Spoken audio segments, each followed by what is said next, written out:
আজ আমরা শিখব ইনফিনিটি, অসীম বা অসংজ্ঞায়িত। এই শব্দটা আমরা নিশ্চয় পরিচিত। লক্ষ্য করি আজ আমরা দুইটি পেপার নিয়ে এসেছি। ওকে, মনে করুন এই কাগজটিকে আমি দুই ভাগ করলাম, ঠিক আছে। প্রতি দুই ভাগকে আবার দুই ভাগ করলাম, তাহলে কত হলো? 4টা হলো, তাই না? আচ্ছা, প্রতি ভাগগুলোকে আবার দুই ভাগ করলাম, তাহলে এই যে দেখুন 8টা হয়ে গেছে, ঠিক আছে। এখন প্রতি ভাগকে আবার দুই ভাগ করলাম,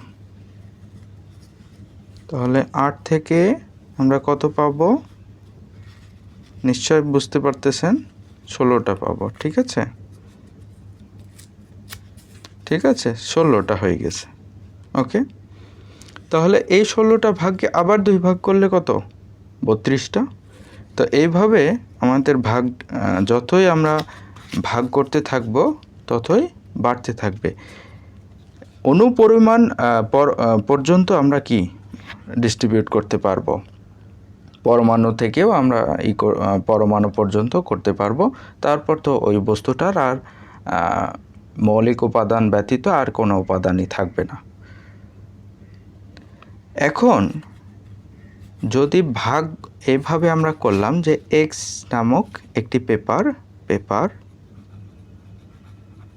আমরা ভাগ করতেই থাকতেছি, ঠিক আছে। প্রথমে দুই ভাগ করলাম, তারপরে আবার দুই ভাগ করলাম, 4 গুণ 4টা হলো, দুই ভাগ করলাম, আবার দুই ভাগ করলাম, তাহলে 8টা 16টা, এরপরে 32 পিস হলো, তাই না।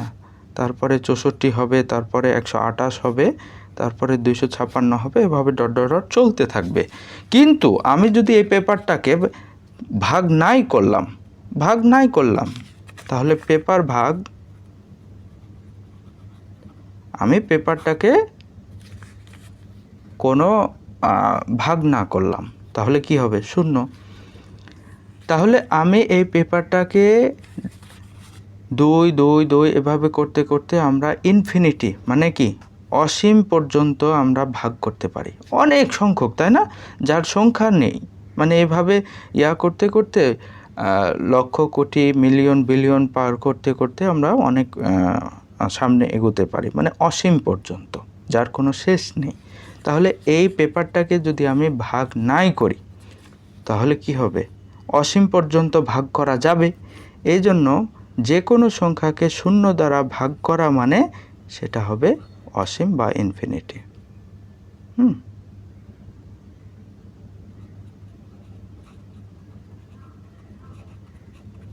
বা অসংজ্ঞায়িত।